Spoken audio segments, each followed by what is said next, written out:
Right, our studio guest this week is possibly the greatest British boxer of all time. His professional record of 43 wins, 31 by the way of knockout, with no draws and no defeats. He also loves football. Sadly, his Man City hasn't quite got the same record. It's Ricky the Hitman Hatton. How are you, Ricky?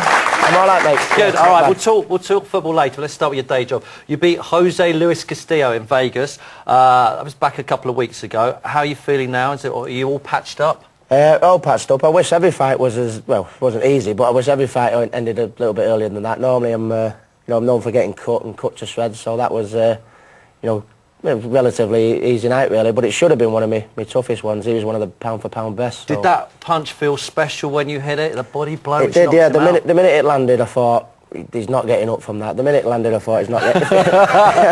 If he'd have got up, I'd have jumped out. I think. But sometimes when you land one, you just know. And you snapped all his ribs, didn't you, in the process? I broke 4 of his ribs. Yeah. One punch. All right. And now most of us know that Wayne Rooney carried the belt. This is the belt. He carried this out. It's heavy. It's a big guy, Rooney, to carry this. He's obviously a Man United player, and he had to come out to Blue Moon, Man City's song. How was he before it? He was nervous, nervous a bit. It's like he's in the changing room. You can imagine him being in the tunnel, kicking his legs out, before he come out and that. And I was stood there, and he was on my shoulder, obviously with a belt, and I could hear him breathing. He was like, you're not fighting him, Wayne. But fair play to him. Everyone knows I have a big, Man City following, and we come out to Blue Moon and all that. And for him to be a United player to come out, fair play to him, really. Yeah. Just got a fair bit of guts on his side to do that. I tell you what, he's a top man, isn't he? Right, okay. Did you have a good night in Vegas after the fight? I think so. Right now. Ring Magazine in America has you as the 8th best pound-for-pound boxer in the world. Trouble is, your next opponent, Floyd Mayweather, is there as well, but he's at number 1. Now, he's gone into retirement, but he's come out of retirement to fight you. Why is that? Well, I think the last fight was in Las Vegas, and he lives in Las Vegas. It's his hometown, and Britain basically took over his hometown that weekend. It was more than a fight. It was like an occasion. It was like a party atmosphere, and, as good as he is, he's never had that, in all his fights really. It was just everywhere he went. There was just songs, singing. We had a band there at the weigh-in. There was 5,000 people went to the weigh-in, and I think Floyd, it cheesed him off a bit. With it being his hometown, because he's never, as good as he is, he's never had that himself. So I said a few things in the interview that might have cheesed him off a bit as well. Yeah, like all boxing, there's a war of words. Is this stuff real, you say, about each other? Not on my part, because it's not really my game, but it certainly is Floyd. Let me read what he said. With Ricky Hatton, it's already personal. He's talked and disrespected me so much in the past months that I can't wait to get him in the ring and show him he is not even on my level. He's definitely getting knocked out. Now, a lot of people watch this show in America, so what's your reply to that? Well, he's going to look a bit of a plonker when he gets beaten. Ricky!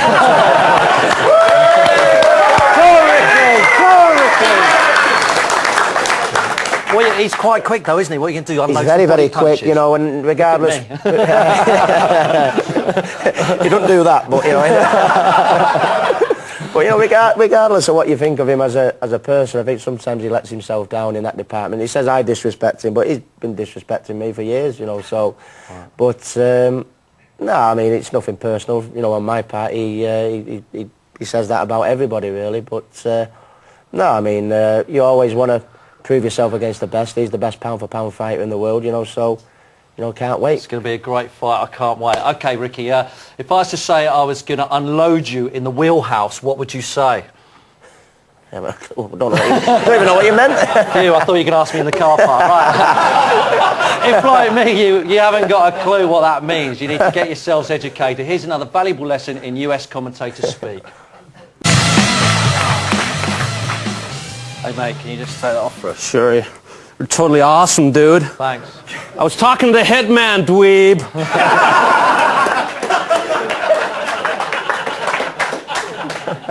No respect from the ball kids. Right, welcome back to Soccer USA, and a big hello to our friends watching in America. Hi, USA! Ricky the Hitman Hatton is here with us today. There he is. Ricky, you are now an MBE. Is that true? Certainly you is. You can get some cream for it, I understand, but this is your medal here. Is that right? Yeah, that's the fella. You went to the palace to get it. Did you meet the Queen? Didn't, funny enough. It was Prince Charles. So, but it was still, I think it was one of the proudest days that not only me and my family, I've had really. And you obviously got it for boxing, but many moons ago you were a carpet fitter.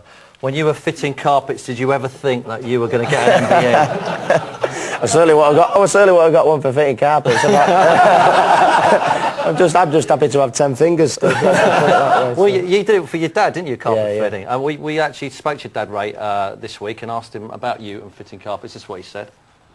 I would go as far as to say he was pound for pound the worst carpet fitter on earth. The Stanley knife to him was like a cross to a vampire. He nearly cut 3 of his own fingers off once. It's a good job he was good at boxing. I was over the moon when Frank Warren stepped in and signed him up, because it meant I didn't have to employ him anymore.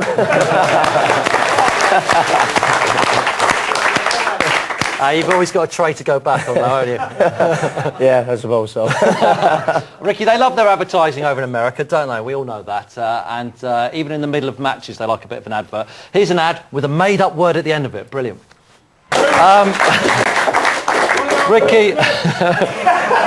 Ricky, we know you're a Man City fan. You've got your own box at Eastlands. The question is, are you going to support an MLS team? Yeah, I think so. I think Houston. Why are you going for them? Well, my old mate Paul Dalglish plays for them, doesn't he? So, Paul Dalglish knows everyone in the world, doesn't he, basically? So let's hope he does well for Houston. They've got a wonderful defence. So. You've obviously boxed in Vegas. The city is bidding to have their own MLS team. Do you think that's a good idea to have a team in the middle of the desert?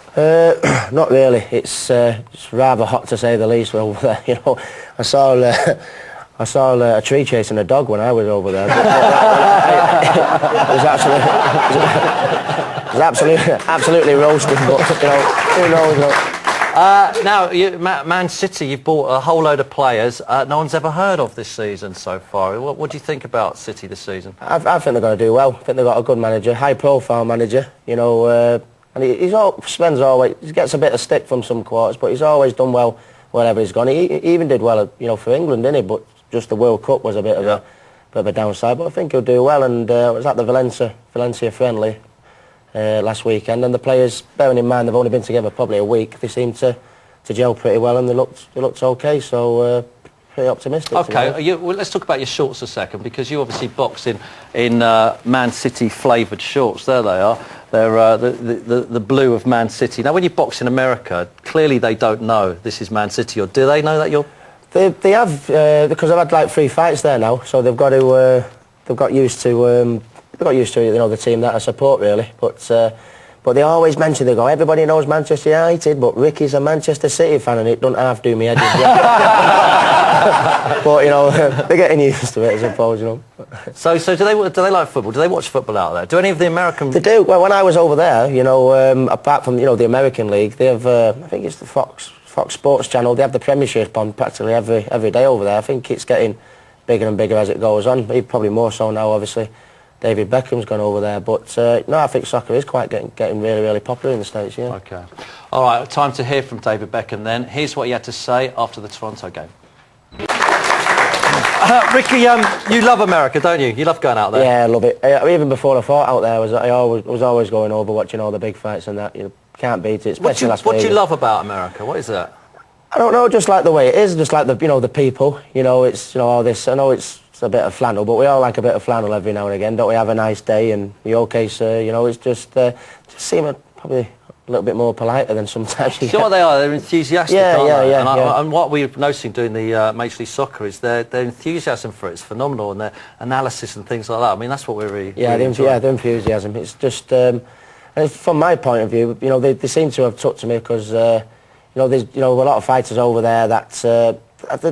They're not really. I'm very different, really. I mean, like I mix with the fans and I go out really, and I think they find me very, very, very different. But I just. Do you think you could ever settle there at the end of your career?